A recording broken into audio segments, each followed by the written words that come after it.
Alrighty, my beautiful subscribers, we are back in the shop. It's Alec Agard coming to you with another video working on the Turbo GMC. So today I have goals and aspirations to work on the aesthetics of this truck, mostly the condition of the paint, and I will show you what I mean when I flip this camera around.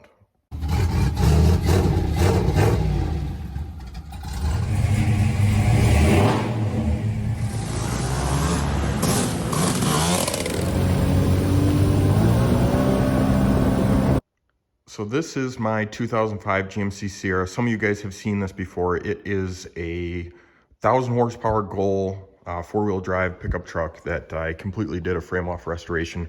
And every single part on this truck has pretty much come from a junkyard. You can see right here, this is one of the big reasons that this truck needs some help on the outside. So they wrote in lettering, and you can see this is extremely scratched. I mean, this is some of the worst black paint that I have ever seen. So most of the truck is like this. You can see that it is in very rough shape.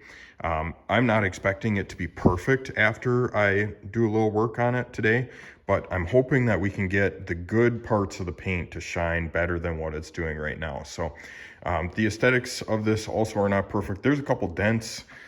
There's one in the door right there that we're gonna have to pop out. There's one back here by the cab corner. So we're not gonna worry about that too much today. But what we are gonna do is we are gonna polish out this truck using some basic tools and polishing compounds. And I'm gonna walk you through what that looks like.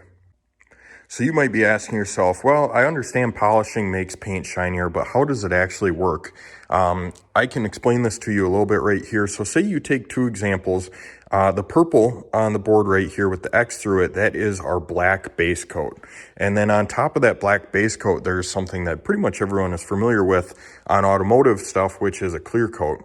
And so this is what my truck looks like right now. We have this thick amount of clear coat, and there are scratches all through the clear coat that are making it look really dull and less shiny. So essentially what we're going to accomplish today is we're going to take a polisher and we're going to basically polish off that top layer, and we're going to make it look like this, where hopefully there are a lot less scratches that are visible. So this is the part of the video where I show you what I'm going to be using today to polish out this paint. So I have this Chemical Guys Torq 10FX that I have been professionally detailing with for multiple years. I used to do professional detailing for a business for myself, and it has lots and lots of hours on this machine, and it has always worked just perfectly. So this is a random orbit polisher. It's not a rotary polisher. So a random orbit just basically means that every time it swirls, it moves in a different direction so that you can't create hot spots. Rotaries polish faster, but they also ruin paint much easier. So I like to stick with the random orbit.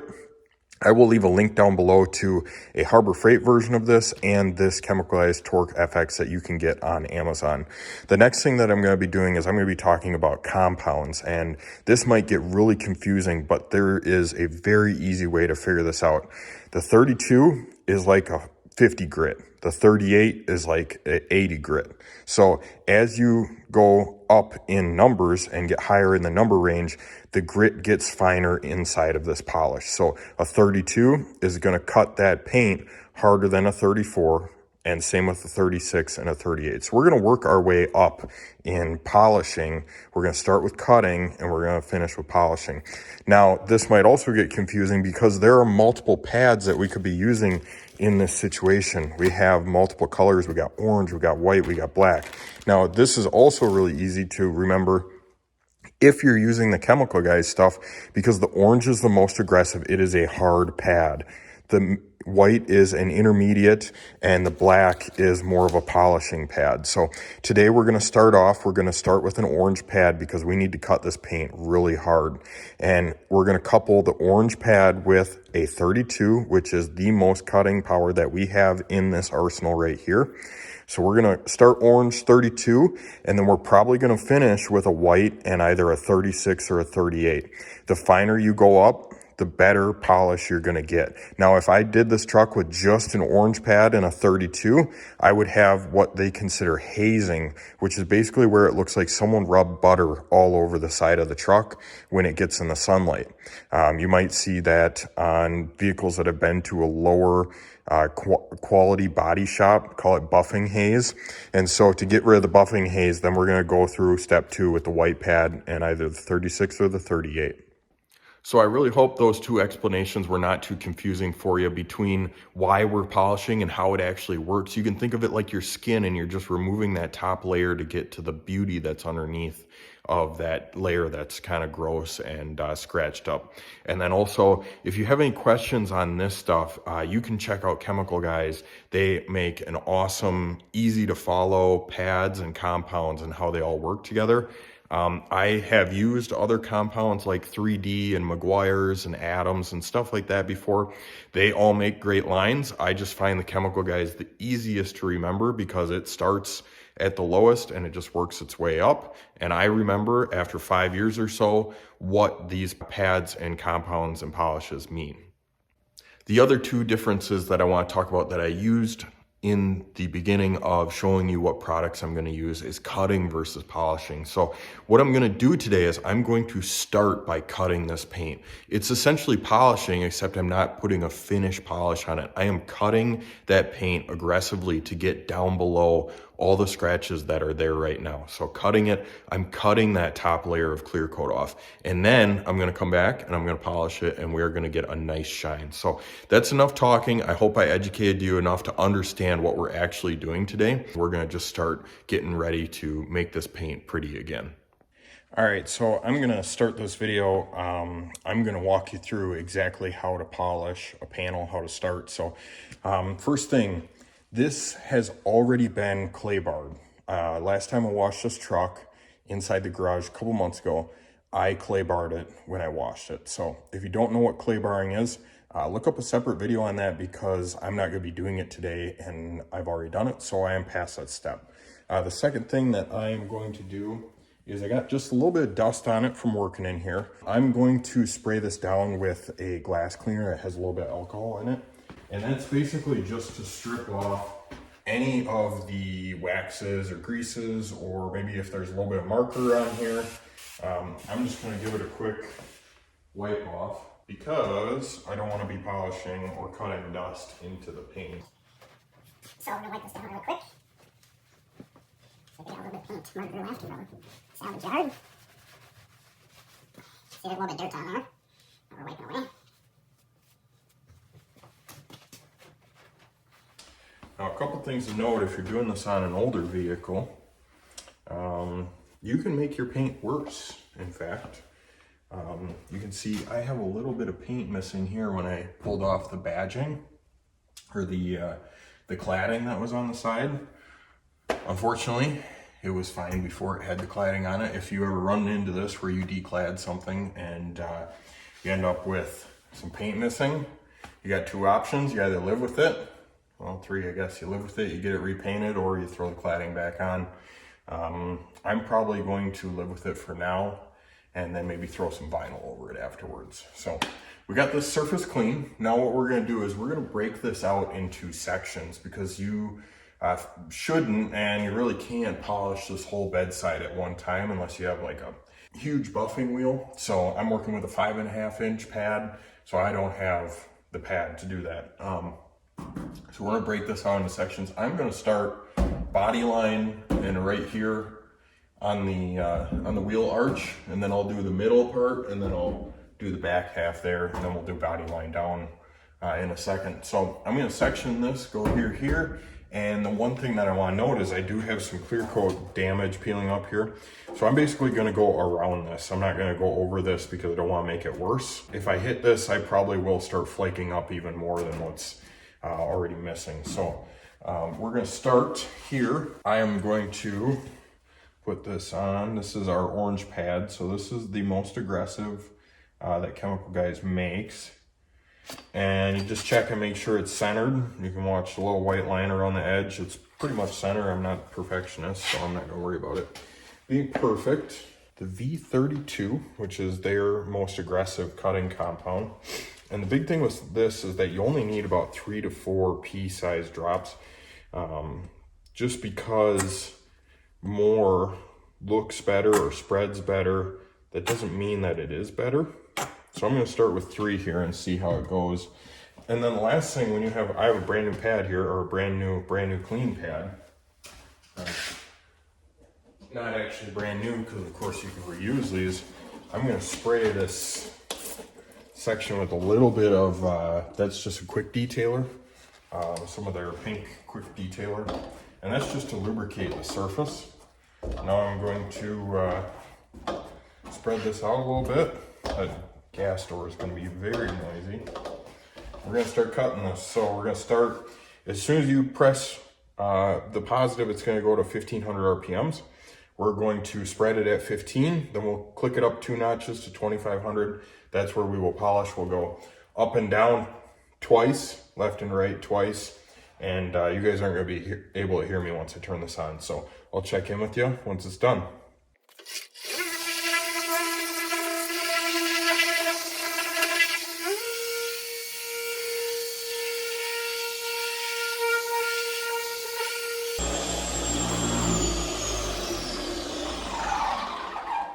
Alrighty, so you saw that when I turned that off, I kept the pad on the paint until it was turned on. It's good for your machine, your tool, and it's also good for if you got more material on there, it won't sling all over the place. So we're gonna set that pad up right there and grab a rag.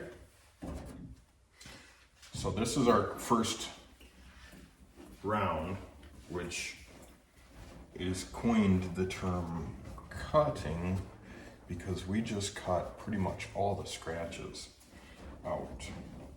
So there it is, all cut. Looks much better than what it did before. I think you guys can kind of see the difference, but let me pull you off the stand there. So there's the clarity that we're working with now. I will grab the flashlight, but you can see pretty clear there is a haze there. Alrighty, so right here, a piece that has been cut and polished. Right here, this has only been cut. So you can see kind of how hazy it is. And then I'll come over here. This hasn't had anything done to it. So got a lot of swirl marks. You can see the flashlight is really dim and kind of opaque. When we start getting into here, we still got some scratches, we got some clarity. So we're gonna pull off our orange pad here. We're gonna set this down to the side. We're going to grab our white pad. So this is technically Chemical Guy's less aggressive, it's softer. This is their kind of polishing pad. The black ones are mostly made for wax, so I don't really polish with those very often unless it's something that really needs a very, very light polish, and I'll do a black one. But we're gonna stick with white. We got some V38, so I think I mentioned, but we did 32 before, which is the most aggressive. This is the least aggressive, is polished. We're gonna do about 3 Ps, maybe just a wipe for good measure. Running out of that stuff. So we're gonna do the same thing. Start at 1500, spread it around, and then actually after that we're gonna go up to 4000 RPM, which will say 40 on my meter here. So let's get right to it.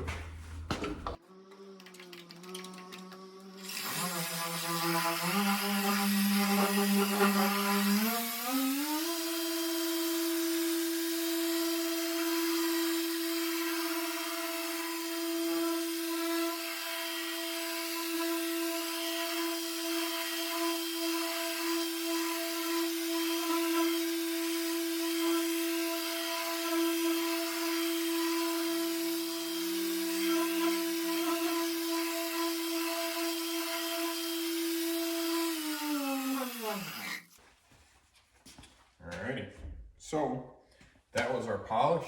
Let's wipe this off, take a look and see how she looks.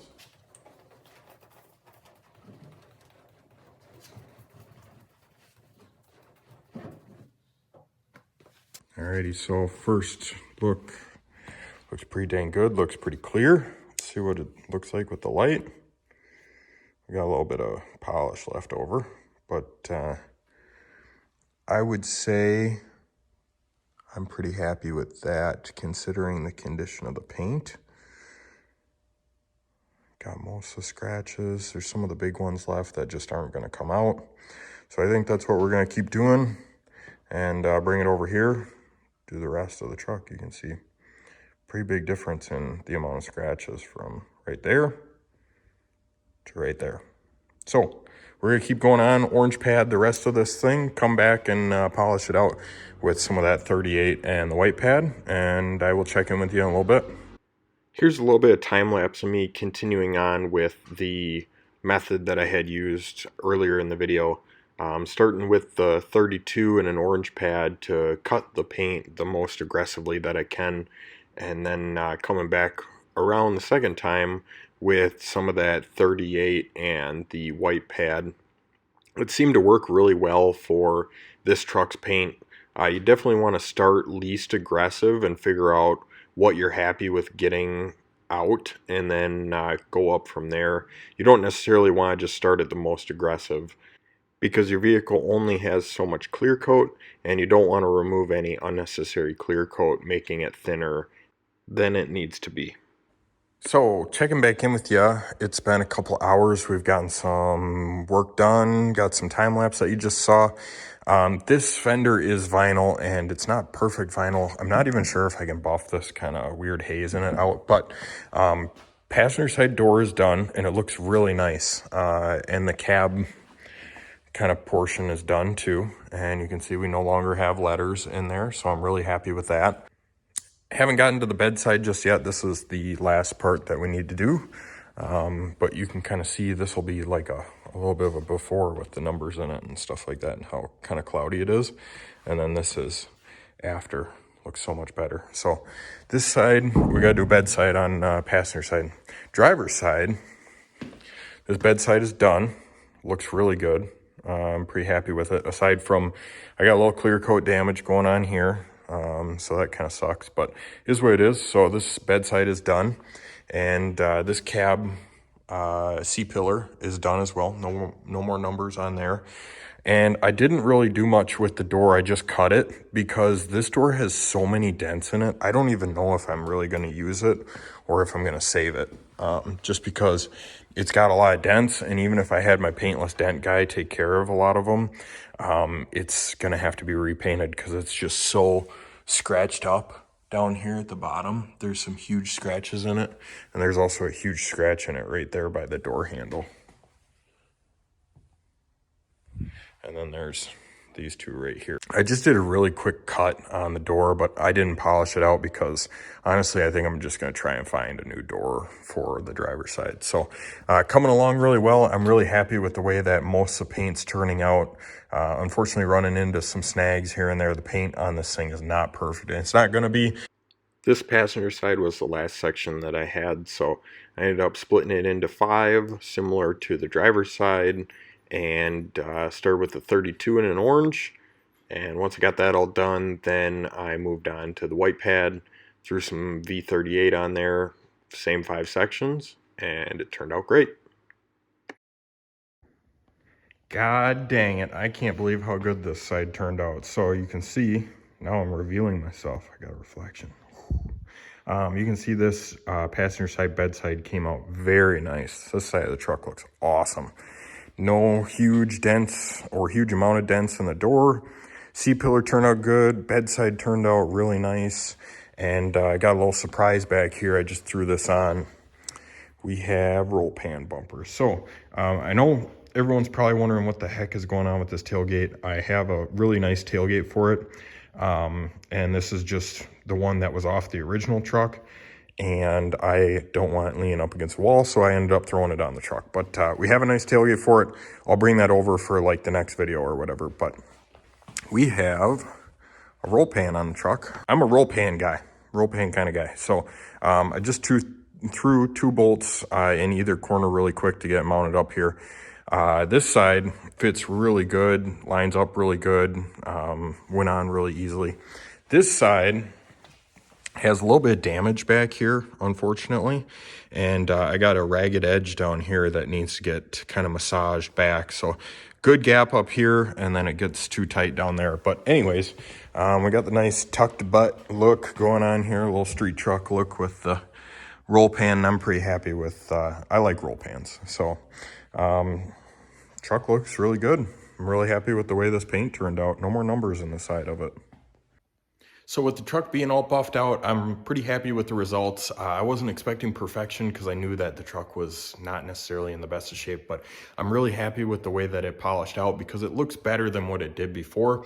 And in all honesty, it cost me probably about $5, $10 in polish for materials. So I'm gonna go home, clean my pads and stuff like that. But I really appreciate you watching this video. Hopefully you learned something, and hopefully this gives you some inspiration to go polish out your vehicle. So until I see you next time, I really appreciate you watching, and please consider subscribing.